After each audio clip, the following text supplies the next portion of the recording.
वागर्थाविव संपृक्तौ वागर्थ प्रतिपत्तये जगतः पितरौ वंदे पार्वती परमेश्वरौ। सर्वेभ्योऽपि नमो नमः।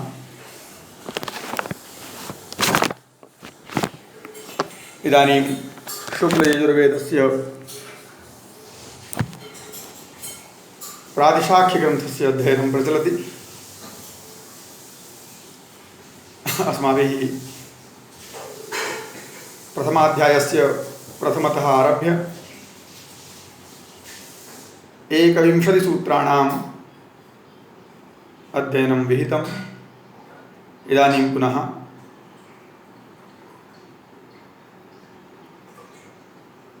अग्रिमाध्ययनं भविष्यति। वेदाध्ययनस्य किम् अनुशासनं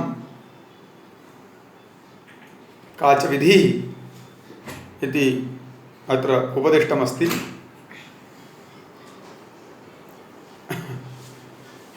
तत्र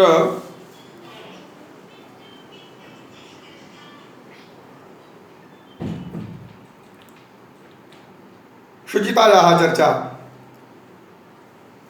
अस्माभिः ह्यः कृता आसीत्। वेदाध्ययने शुचितायाः अतीव महत्त्वमस्ति। वेदाध्ययनं सर्वदा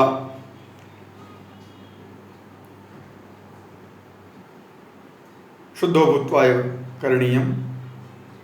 अथ च न केवलं स्वात्मशुद्धिः अपितु यत्र यस्मिन् स्थाने वेदाध्ययनं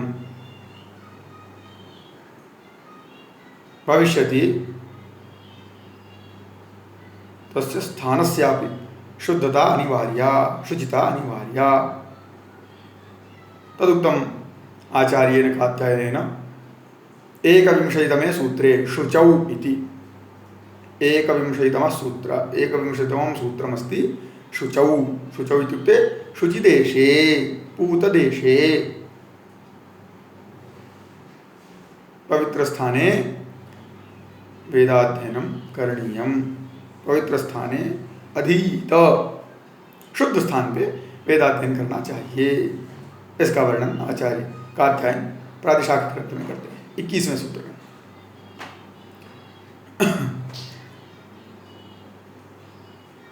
इसके संबंध में आचार्य याज्ञवल्क्य भी अपने ग्रंथ में याज्ञवल्क्य स्मृति में कहे हैं, द्वावेतौ वर्जयेन् नित्यम् अनध्यायौ प्रयत्नतः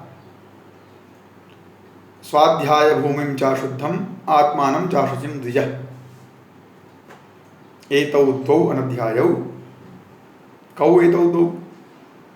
तर्हि प्रथमं स्वाध्याय भूमिं चाशुद्धम् अशुद्धं स्वाध्याय भूमिम् अनन्तरम् आत्मनः अशुचित्वम् आत्मानम् अशुचिम्।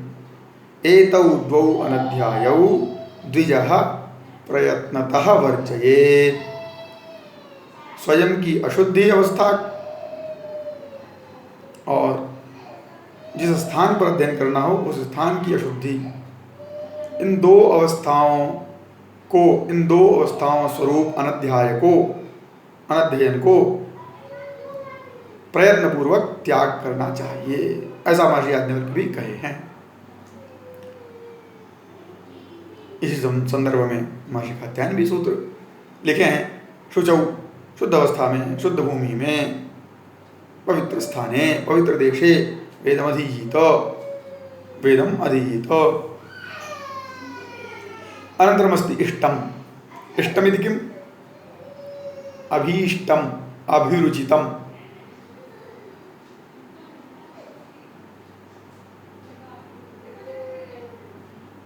यथा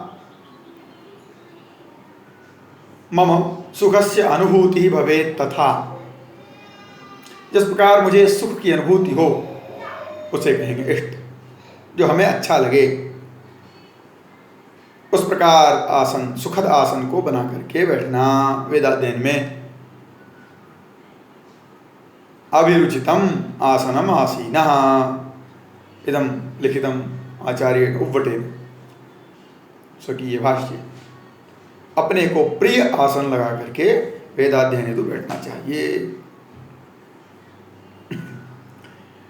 पुनश्च काल की चर्चा करते हैं। अध्ययन का काल, सर्वोत्तम काल कौन सा है, उसके लिए आचार्य का अध्ययन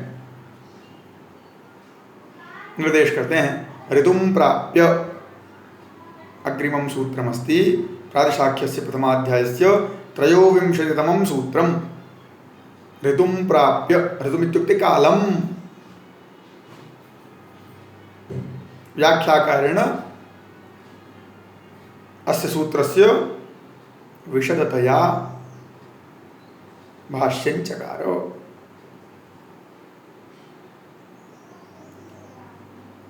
तत्र लिखति आचार्यः उद्भटः, ऋतुमित्युक्ते हेमन्त ऋतुं प्राप्य रात्र्याः चतुर्थे हनि, रात्र्याः चतुर्थे प्रहरे, क्षम्यताम् अहनि न, रात्र्याः चतुर्थे प्रहरे अधीत इत्युक्ते ब्रह्ममुहूर्ते यदा रात्रिः अवसानं प्रति गच्छति तस्मिन् काले। हेमन्त ऋतुं कथमत्र प्रोक्तं, यतो हि हेम शब्दः शीतवाचकः। हेमन्त ऋतुः शीतकाले भवति।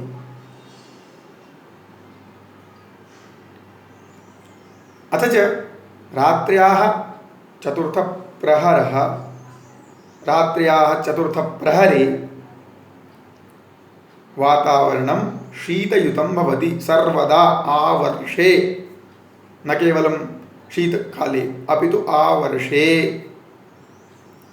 12 मासे अपि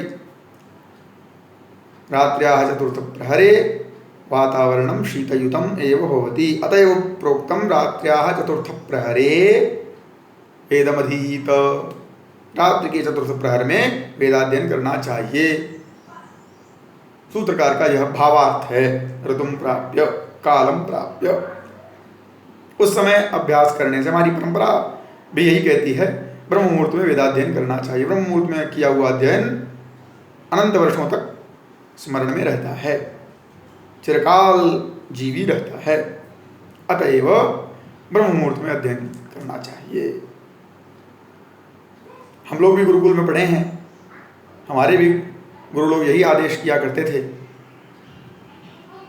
गुरुकुलों की अवस्था में प्रातः जागरण का समय 4 बजे का हुआ करता था। उसके बाद 2 घंटा लगातार अध्ययन के लिए हमारे यहाँ दिनचर्या में रही। उठ करके 2 घंटा अध्ययन करना ही करना है, ये अनिवार्य था। तो ये हमारी विद्वत परंपरा है। ईशा अस्माकं विद्वत परंपरा, वैदिकी परंपरा। उसी समय अभ्यास करने से, इसका तात्पर्य यह नहीं कि शेष समय अध्ययन न किया जाए।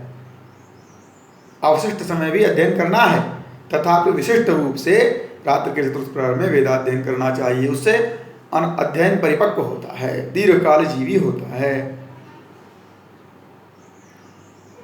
आचार्य का अध्ययन यहाँ लिखा, हेमंत ऋतुं प्राप्य रात्र्याः चतुर्थे प्रहरे अधीत। ऐसा। पुनश्च सूत्रकार कहते हैं कुछ और अनुशासन वेदाध्येताओं के लिए, इतोपि अनुशासन का वर्णन करते हैं। और भी कुछ नियम हैं वेदाध्ययन करने वालों के लिए। क्या है? सूत्रकार लिखते हैं, योजनान् न परम गच्छेत इत्यर्थः। सूत्रमस्ति योजनात् न परम, योजनात् परम न इति किं तर्हि न गच्छेत क्रियापदस्य अत्र अनुवर्तनम् आवश्यकम्। क्रियापदस्य आक्षेपम् अत्र आवश्यकमस्ति। आचार्यः उद्भटः लिखति, अधियानो योजनात् परम न गच्छेत। यः वेदस्य अध्ययनं करोति, वेदाध्यायी अस्ति, सः एक योजनात् परम न गच्छेत। उसको एक योजन से अधिक, योजन शब्द दूरी को नापने का एक संज्ञा